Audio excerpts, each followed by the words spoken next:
Your mother and your wife, who comes first? This is one question that has bothered a lot of men.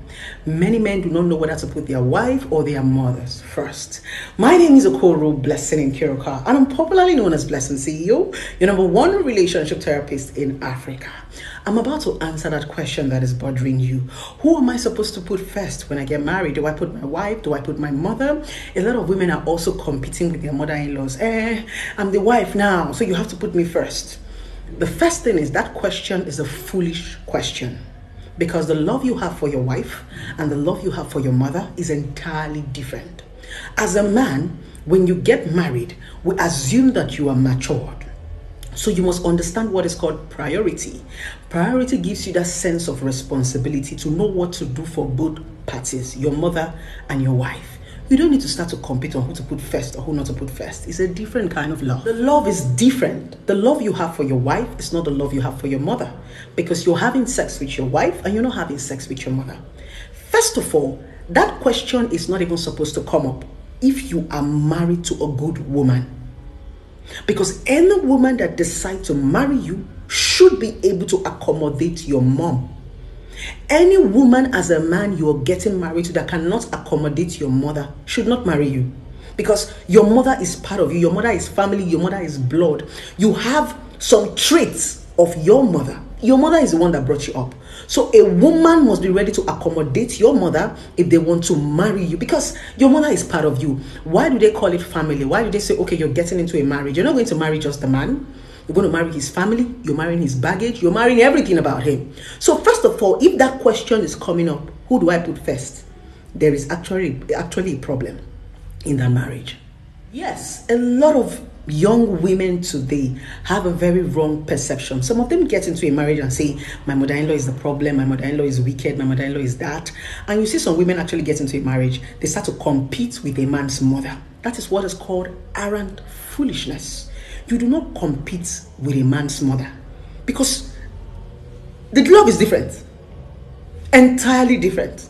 If you start to compete with a man's mother, it simply means as a wife, you don't even know your role and you don't even know your function. There are two different roles. But a lot of women have not been able to understand their roles as wives. So most of them, sometimes you see them dragging with their mother-in-law, saying their mother-in-law wants to break their home, blah, blah, blah. And oftentimes it's because maybe their husband listened to their mothers. We call them mama's boy, those men that always run to their mom at every slightest opportunity. So because they are always confiding in their mom, their wives just feel like, this is a battlefield, let's fight. But the honest truth is, there is no war between your mother-in-law and a daughter-in-law. The love is just entirely different. You're fighting a lost battle. You're fighting a battle that does not exist, because the love a man has for his wife and the love a man has for his mother is entirely different. You cannot lose both parties. You need both parties in your life, your mother and your wife. So you must learn how to manage this as a man. That is what actually makes you a man. It's like saying between your wife and your daughter, who do you love more? Or between your wife and your sister, who do you love more? That's why I said it's a foolish question. There's a position for everybody. Everybody has a role that they are playing in your life. The question should be priority. Priority, very, very important. When you prioritize, it simply means understanding what you should do for one another. Exactly, understanding their role, understanding where you should do your responsibility. That's what's called priority. You put them on your list, knowing what you should do. When they pay you salary, you know that, okay, 1,000 goes to my mom, 2,000 goes to my wife, 3,000 goes to so let's focus more on priority. As a man, when you get married, understand what is called priority. Know your responsibility. Know what is due to your mother. Know what is due to your wife. Know what is due to your sisters. Know what is due to everybody. That's what makes you a real man. And like I said from the beginning, if you're a man, can you stop accommodating a woman who does not like your mother? Because first of all, for this question to be arising in a relationship or in a marriage, it simply means there's already a problem.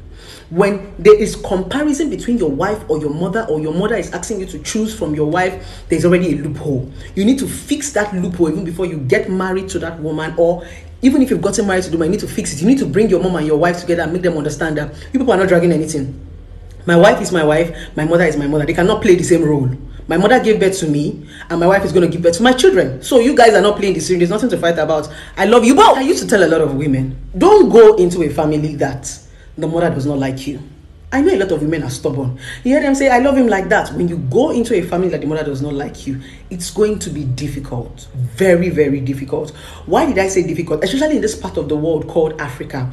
Maybe outside the world, it can be easy for you because outside the world, they can just marry and everybody's minding their business. But in this part of the world called Africa, where family want to know that their children are doing well, family want to interfere, family are more like the roof because we have culture.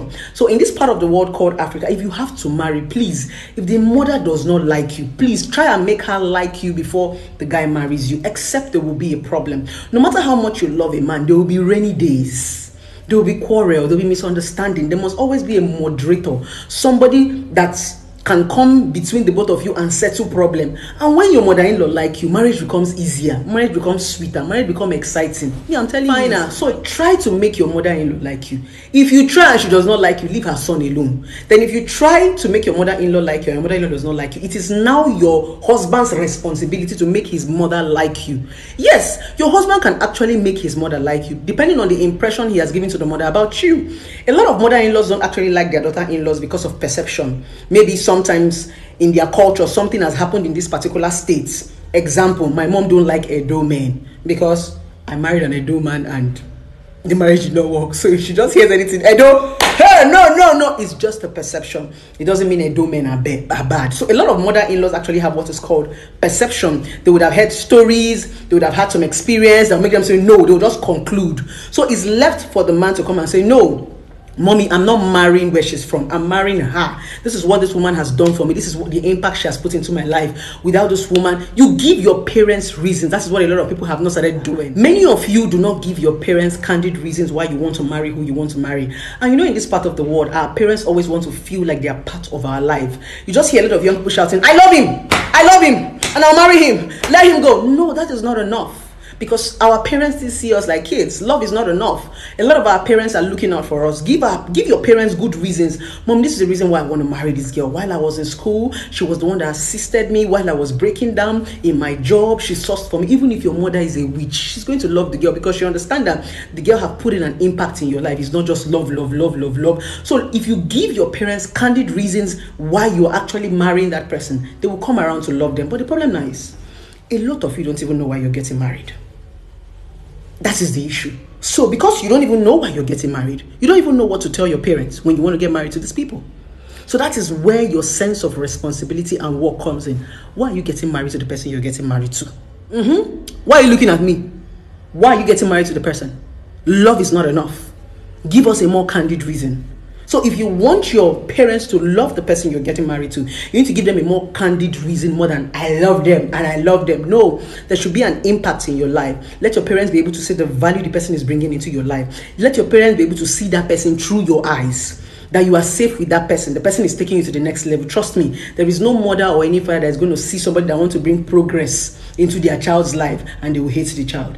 Most times your mother-in-laws don't like your wives or your husbands or whoever you're bringing is because you've not given them candid reason. They still have those crazy perception. Yes, tradition, culture, religion, ethics, and all. But when you give them strong to say, even if this guy is Yoruba and I'm Igbo, mommy, she has been able to do what an Igbo person cannot even do for me, no matter where the person is from. So I think we should focus more on why we are getting married to people so that we can be able to explain to our loved ones too. So if you're able to explain to your loved ones why you're actually getting married, strong, valid reasons, let them be able to see your spouses through your eyes. I think we will not be having this question of between my mother and my wife, who am I supposed to love first? Who am I supposed to put first? No, we won't be having all those foolish questions. And we wouldn't have daughter-in-laws battling with mother-in-laws or mother-in-laws battling with daughter-in-laws. So I think most times I feel the men don't play their roles and the women don't play their roles. Everybody just feels that, I found the love of my life. But there's something I realized as a young lady. Everything we do in life, every decision we make in life affects our parents. Because if anything goes wrong, we will go back to our parents. So sometimes our parents are acting the way they act. They are just protecting us because everything that affects us affects them. Always remember that when you want to take that drastic decision without bringing or also remembering their own side. Put your parents into consideration. Put your family into consideration because family is one of the places we run to when everybody runs away from us. I love you guys and have a wonderful Mwah.